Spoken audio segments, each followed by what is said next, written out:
복음이 세상 끝까지 전해져야 한다는 것이 하나님의 뜻이고 계획입니다. 이것을 너무나 잘 아는 예수님은 그 뜻을 다 이루고자 하셨는데, 다만 예수님에게는 시간과 기한이 정해져 있었습니다. 그렇지만 예수님은 자기에게 주어진 제한된 시간에 아버지 하나님의 모든 뜻을 이루었고, 복음의 확장은 계속 되어야 했기에 제자를 세워 그 뜻을 이루어가게 하십니다. 그리고 예수님도 그랬듯 아버지 하나님의 뜻을 온전히 완성하도록 제자들에게 사명을 부여하였습니다.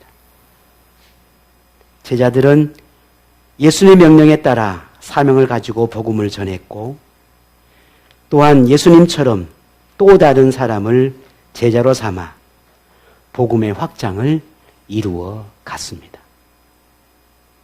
하지만 제자들이 사명을 완수하기까지는 절대로 순탄하지 않았지요. 시대의 상황과 환경이 그리하다 할 수 있겠지만, 그러나 분명한 것은 제자들의 삶이 순탄하지 않았다는 것은 분명한 사실입니다. 그냥 단순히 어렵고 고단하고 힘든 삶이 아니라 자기 목숨과 복음을 맞바꾸어야 하는 것들이 제자들의 삶이었다라고 하는 거죠. 세상은 예수님이 구주임을 믿지 않았고, 죄인에게는 기쁜 소식임이 틀림없음에도 복음이 전해질수록 제자들에게는 오히려 비난으로 돌아오고 핍박과 고난은 더욱 심해졌습니다. 물론 세상의 이러한 반응은 예수님의 말씀에서도 이미 예견된 일이었고 제자들 또한 잘 알고 있었습니다. 그러면 이쯤에서 복음을 포기할 것인가? 더 심각해지고 더 위협적인 상황을 맞닥뜨리기 전에 예수님을 버릴 것인가? 제자에 대한 삶을 포기할 것인가? 제자들은 오히려 더 복음을 외쳤고 예수님의 이름으로 능력을 받고 옥에 갇히고 핍박을 받는 것을 기쁨으로 여겼다라고 했습니다. 성전에 모이게 되고 말씀을 가르치고 전하는 것을 멈추지 않았다라고 성경은 기록하고 있습니다. 그렇게 세계 곳곳으로 흩어져 복음을 확장해 갔는데 그 중에 하나가 오늘 이 말씀의 배경이 되는 소아시아 지역입니다. 그 결과 많은 소아시아 그리스도인들을 얻을 수 있었습니다. 만약에 제자들이 포기했다면, 복음 전하는 걸 멈췄다면 어떻게 됐을까? 예수님이 주신 사명을 감당하지 않았다면 또 어떻게 됐을까? 물론 하나님은 더 많은 더 다른 사람들을 세워 갔을 겁니다. 하지만 우리는 그 책임 혹은 제자에게 맡긴 그 사명을 온전히 순종하지 못한 그 책임은 제자들에게 물을 것입니다. 오늘 소아시아의 수많은 그리스도인들, 핍박과 환난 속에서도 복음을 붙들었던 그 소아시아 그리스도인들, 그들이 그토록 그런 믿음으로 세워줄 수 있었던 것은 수많은 제자들의 헌신과 순교의 삶의 결과였다라고 하는 걸 우리는 역사적으로 보게 되면 분명한 그 이유를 발견하게 됩니다. 베드로는 소아시아 그리스도인의 상황을 누구보다 잘 알고 있었고 자신 또한 그런 핍박으로부터 자유롭지 않았기 때문에 복음으로 얻는 그들이 믿음으로 굳건하게 세워지기를 너무나 간절히 원했습니다. 그래서 핍박이 심할수록 고난이 거셀수록 그들의 믿음이 강건하게 되기를 돕고자 했는데 오늘 본문을 통해서도 그 해법을 제시하고 있습니다. 베드로는 무엇보다 그리스도인에게 가장 중요한 믿음의 대상인 예수 그리스도가 누구인지에 대한 분명한 확신이 필요하다는 것을 오늘 첫 번째로 강조하고 있습니다. 그것을 오늘 본문 4절에 이렇게 우리에게 이야기합니다. 4절 같이 보겠습니다. 사람에게는 버림바가 되었으나 하나님께는 택하심을 입은 보배로운 산돌이신 예수께 나아가. 아멘. 베드로는 예수님을 보배로운 산돌에 비유합니다. 산돌이라고 했던 이 비유 속에는 예수님이 존귀한 분이다라는 의미가 담겨 있습니다. 가치 있는 분이다라는 의미를 또한 포함하고 있습니다. 예수님의 존재가 하나님에게 뿐만 아니라 우리 인류에게, 오늘 저와 여러분에게 그렇게 존귀한 분이고 가치 있는 분이라는 것을 뜻하고 있는 것입니다. 예수님이 인류의 복음이 된다, 인류에게 기쁜 소식이 된다라고 하는 그 이유가 오늘 이것이기도 합니다. 그런데 그럼에도 불구하고 세상은 그 예수님을 버렸다라는 거예요. 하나님의 간절한 인류의 보배로운 산돌이 세우시기를 바라셨지만 그런 예수님을 세상은 버렸다 했습니다. 오늘 저에게도 그렇고 여러분에게도 그렇고 우리는 과거 예수님을 버렸던 순간, 예수님을 온전히 인정하지 않았던 날, 예수님을 신실하게 믿음으로 고백하지 않았던 그 날들이 우리에게 있음을 우리는 잘 압니다. 물론 우리의 믿음의 고백이 지금은 신실해지고 온전해졌다고 말할 수 있지만 우리는 온전히 하나님을 인정하지 않았을 때가 있었다는 거죠. 그러한 삶을 살아낼 때, 그러할 때에 우리는 예수님을 어떻게 바라봤습니까? 사실은 버린 거죠. 쳐다보지도 않았잖아요. 인정하지도 않았어요. 그 이름을 부르지도 않았습니다. 하나님은 그런 예수님을 세상에서 존귀한 분으로 높이십니다. 이것을 베드로는 시편의 말씀과 이사야 선지자의 말씀을 비롯해서 인용을 해서 오늘 우리에게 예수님을 어떻게 하나님이 높이셨는지에 대한 이야기를 말합니다. 6절에 보면 내가 택한 보배로운 모퉁이 돌을 시온에 둔다라는 표현이 나옵니다. 그 다음 7절에 보게 되면 건축자들이 버린 그 돌이 모퉁이의 머릿돌이 되었다라고 말하고 있습니다. 세상은 예수님을 버렸지만 하나님은 그 예수님을 존귀한 분으로, 인류에게 가장 귀한 분으로 높였다는 것입니다. 예수님을 보배로운 모퉁이돌, 모퉁이의 머릿돌에 비유하면서 오늘 이 말씀 속에 예수님을 이 땅의 모든 교회의 기초가 되게 하고 믿음의 근본, 믿음의 본질이 되게 하고 구원의 길을 열게 하시는 유일한 분이 되게 하셨다라고 하는 그런 의미의 말씀입니다. 예나 지금이나 앞으로 예수님은 세상으로부터 환영받지 못할 겁니다. 예수님은 미움을 받을 것이고 믿음으로 살면 살수록 그렇게 믿음의 분명한 삶을 살아내는 그리스도인 역시 다르지 않을 것입니다. 구원자 예수님은 잊히게 될 것이고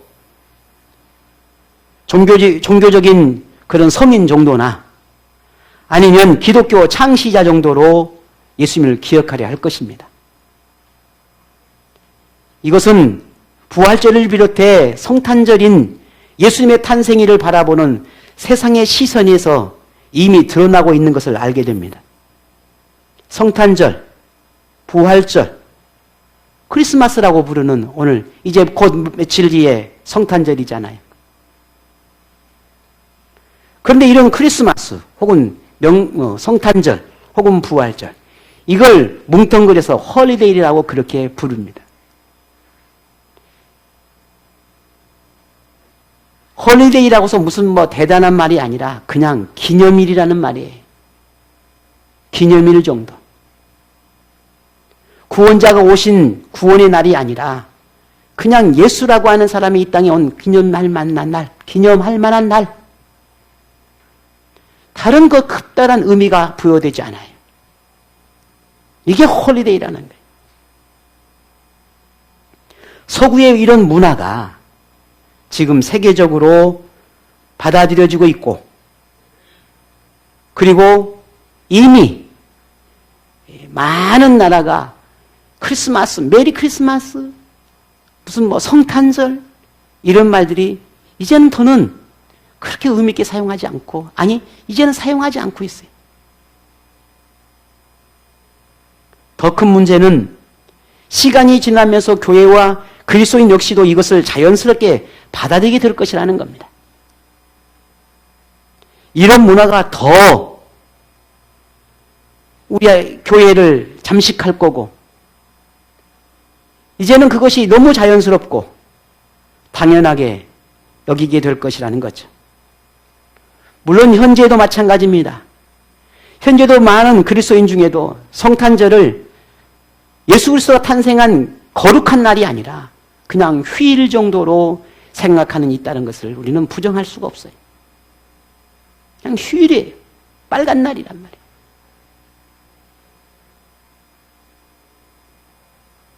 그래서 어떤 연휴가 끼면 이번 연휴가 긴데 성탄절은 중요하지 않아요. 연휴가 길다는 게 중요한 거죠.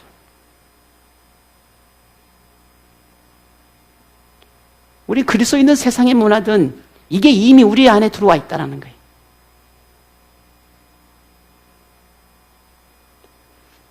우리 분명히 우리의 마음과 생각을 되잡아야 할 때입니다. 설령 세상의 문화에 휩쓸려 교회의 절기가 사라지고 세상이 예수님을 버릴지라도 우리 그리스도인이 지켜내야 할 분이 오직 예수님입니다. 우린 지켜내야 합니다. 이 교회를 지키고 예수를 지켜야 할 분은 우리밖에 없어요. 이것은 우리를 그리스도인으로 부르신 하나님의 바람이기도 하고 우리의 사명이기도 합니다. 이를 위해서는 세상으로부터 버림받은 예수님을 하나님이 존귀한 분으로 높이실 뿐만 아니라 죄인인 우리 또한 하나님이 예수님처럼 우리를 높여주었다라고 하는 것을 잊지 않아야 하는 겁니다. 여러분은 하나님이 죄인인 우리를 얼마나 높여주었다라고 알고 있습니까? 하나님이 우리를 얼마나 주었을까요? 예수님처럼 높여줬다고 했는데 그 높임이라는 게 도대체 뭘까요? 오늘 성경 9절에 이렇게 말합니다. 그러나 너희는 택하신 족속이요 왕같은 제사장들이요 거룩한 나라요 그의 소유가 된 백성이다 라고 말하고 있어요. 누구를 향해서 말합니까? 오늘 우리를 향해서 말합니다. 너는 택하신 족속이다. 너는 왕같은 제사장이다. 너는 거룩한 나라다. 너는 나의 소유된 백성이다. 누가요? 오늘 우리가 그렇습니다. 그리스도인, 오늘 저와 여러분을 가르쳐 이토록 말하고 있습니다. 죄인에게 이같이 높임을 받은 것은 세상에는 있을 수 없는 일입니다. 하나님이기 때문에 가능한 일입니다. 우리가 이토록 높임을 받은 존재가 되었다는 것을 잊지 않는 것이 세상을 믿음으로 강건하게 살아내는 또 하나의 비결입니다. 소아시아 그리스도인 역시도 이런 확신과 믿음이 있었기 때문에, 이런 걸 깨달았기 때문에, 이 진리를 알기 때문에 그 고단한 삶을, 힘겨운 삶을 살아낼 수 있었다는 것입니다. 우리가 본래 죄인이었는데도 하나님은 우리를 향해 이토록 높이는 건 무엇 때문일까? 우리가 그럴 만한 존재가 되었는 건가? 우리가 그런 사람인 건가? 우리가 그렇게 높임을 받아도 괜찮은 건가? 우리에게도 그럴 만한 뭔가가 있기 때문인가? 사실은 그 어느 모습에도 하나님의 그 높임을 받을 만한 그런 모습은 사실은 우리에게 있을 수가 없어요. 여전히 우리는 죄인이거든요. 그런데 그럼에도 불구하고 하나님이 우리를 높여주는 이유가 있다면 그게 뭘까? 우리는 그 이유는 하나라고 생각이 되어집니다. 그것은 하나님을 우리가 아버지라고 인정하고 예수 그리스도를 구주로 믿는 그 믿음 하나 때문입니다. 세상은 예수님을 버렸지만 우리는 예수님을 영접해 드렸기 때문입니다. 세상은 예수님을 걸림돌로 취급하지만 하나님이 예수님을 보배로운 돌, 모퉁이의 머릿독에 두게 하셨음을 우리가 믿기 때문입니다. 세상은 하나님의 말씀을 무시했지만 우리는 하나님의 그 말씀이 진리인 줄로 믿고 그 말씀을 믿고 따르기 때문입니다.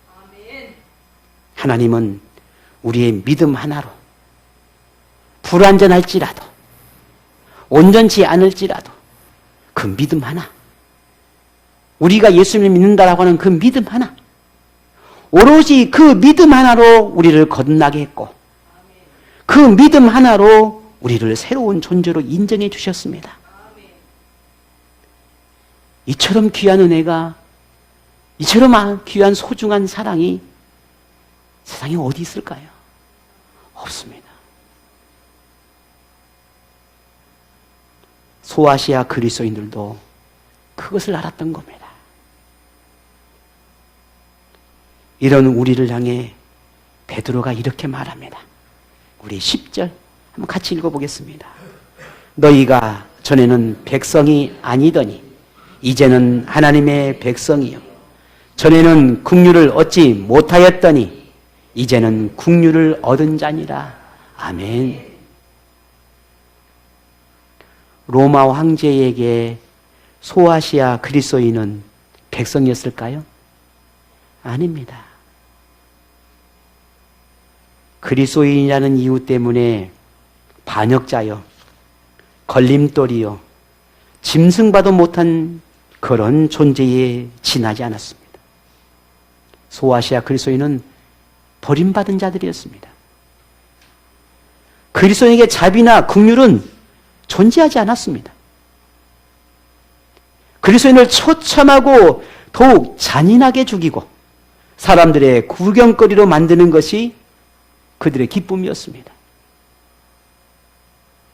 베드로는 그런 그리스도인을 향해, 소아시아 그리스도인을 향해 하나님은 절대로 너희를 버리지 않았다. 하나님의 택한 민족이고 하나님의 자녀이고 하나님의 백성이고 하나님 나라의 영광을 받기에 합당한 존재라고 강하게 호소하고 있습니다. 오늘 우리를 향해서도 이리 말씀하고 있는 겁니다. 그리고 소아시아 그리스도인과 오늘 우리에게 이렇게 따뜻한 위로를 말씀하고 있는 겁니다. 조금 전 우리 6절을 다시 한번 보도록 하겠습니다. 한번 6절을 다 같이 한번 읽어보겠습니다. 6절입니다. 성경에 기록되었으되 보라 내가 택한 보배로운 모퉁이 돌을 시온에 두노니 그를 믿는 자는 부끄러움을 당하지 아니하리라 하였으니. 아멘. 부끄러움을 당하지 않게 하겠다라고 하는 분명한 약속이 여기에 담겨 있습니다. 여러분, 예수님을 구주로 믿는 것이 부끄러운 일일까요?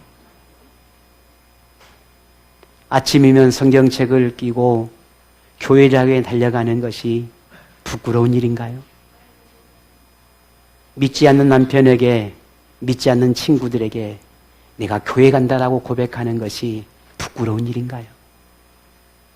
하나님을 예배해야겠다라고 하는 고백하는 것이 그게 부끄러운 일이냐는 거예요.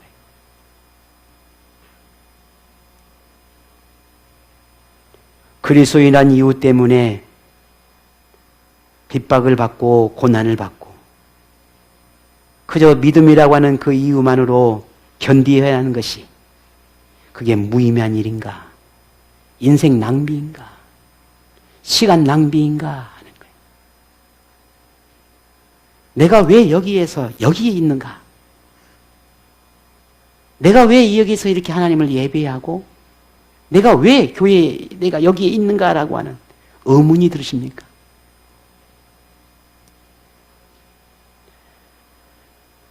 오늘 우리가 분명한 믿음의 고백이 있어야 할 것입니다. 결코 아닙니다. 인생 낭비도, 인생을 허비한 것도, 시간을 허비한 것도 아닙니다. 부끄러운 일이 아니란 말이지. 세상은 그리스도인이라고 하는 이유만으로 마치 큰 무슨 죄를 지은 것처럼 죄인 취급할 수 있겠지만, 그들이 우리를 그렇게 바라보지만 하나님은 오히려 예수님처럼 우리를 높여주셨습니다. 하나님은 우리를 자녀로 삼으시는 것을 부끄럽게 생각하지 않습니다. 우리를 하나님의 백성으로 택한 것이나 우리를 위해 예수님을 십자가에 죽게 하심이나 비록 하나님이 원하시는 걸 온전히 이루지 못하는 자녀이지만 하나님은 그런 우리에게 긍휼을 베푸시고 구원을 약속하신 것을 후회하지 않으십니다.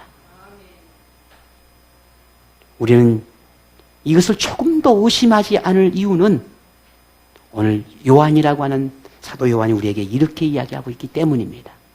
요한일서 4장 10절에 사랑은 여기 있으니 우리가 하나님을 사랑하는 것이 아니요 하나님이 우리를 사랑하사 우리 죄를 속하기 위하여 화목제물로 그 아들을 보내셨음이라 했습니다.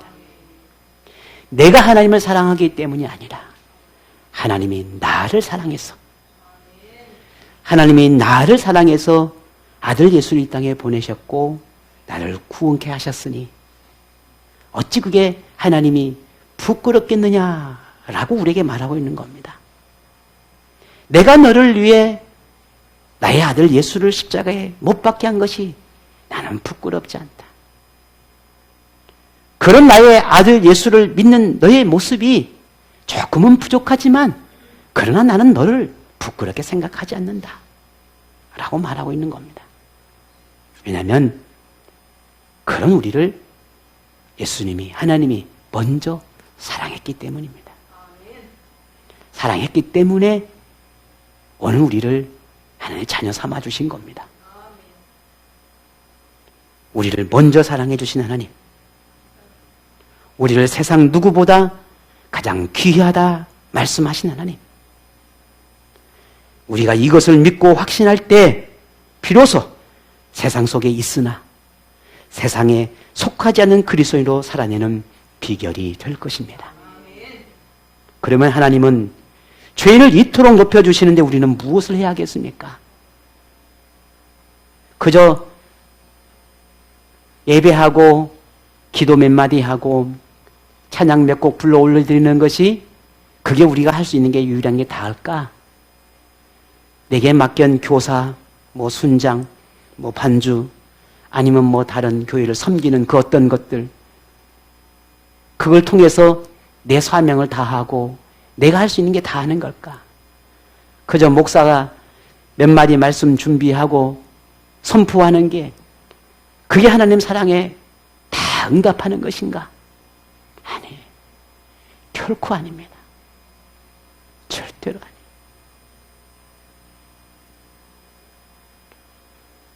우리도 하나님을 높여야 합니다. 세상의 그 어떤 존재보다 가장 귀한 존재라고 우리를 여기셨는데 그런 하나님을 우리도 높여야 합니다. 높여드려야 되지 않겠습니까? 우리가 아니더라도 하나님은 충분히 높임을 받으실 분입니다. 그런데 하나님은 오늘 저와 그리고 여러분을 통해서 높임을 받고 싶어 하십니다. 너무나 그걸 원하십니다. 이것을 베드로가 2장 9절에 이렇게 우리에게 이야기하고 있습니다. 다시 한번 볼까요? 2장 9절입니다. 그러나 너희는 택하신 족속이요 왕 같은 제사장들이요 거룩한 나라요 그의 소유가 된 백성이니 이는 너희를 어두운 데서 불러내어 그의 기이한 빛에 들어가게 하신 이의 아름다운 덕을 선포하게 하려 하심이라. 아멘. 본문에 선포한다라고 하는 말은 공개적으로 선언한다는 말이 있습니다. 하나님이 나를 거룩한 제사장, 거룩한 나라, 왕같은 제사장, 택하신 족속, 그의 소유가 된 백성, 이 모든 것들을 우리에게 허락하신, 나를 이토록 높여주신 그 하나님의 배, 우리가 아름다운 덕을 선포하자는 겁니다. 이 선포한다라고 하는 공개적으로 말하는 거예요. 그냥 나 혼자 골방에 들어앉아서 하나님 고백하는 것이 아니라 공개적으로 선포하는 거예요. 하나님이 죄인을 위해 행하신 일을 자랑하라는 것이지요. 하나님이 행하신 일이 얼마나 위대한지, 얼마나 아름다운지, 얼마나 대단하고 놀라운 일인지를 자랑하라는 겁니다. 하나님을 경외한다는 것, 하나님을 찬양한다는 것, 하나님을 높인다는 것은 꼭 순교적인 삶을, 내 목숨을 바꿔야 하는 그런 삶을, 특별한 행동이나 삶을 살아야 되는 것이 아니라 우리의 입을 열어서, 나의 입을 열어서 자랑하는 것부터입니다. 이게 하나님을 경외하는 것 시작하는 거예요. 하나님이 우리에게 어떤 존재인지, 우리의 삶을, 나를 어떻게 돕고 계시는지, 우리를 위해 무엇을 행하시는지를 하나하나 고백하는 것이 우리가 가장 먼저 시작해야 할 믿음의 태도, 하나님의 은혜와 사랑에 응답하는 삶이고 높이는 것이라는 말입니다. 그러니 오늘 이 말씀 속에서 여러분이 아멘으로 응답하는 것도 높이는 거예요. 눈치 있는 사람이 조금 몇 명 계시네.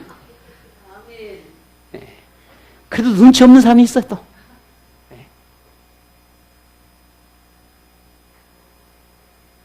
자, 그렇다고 오늘 우리가 입술로 고백하는 것만이 전부인가?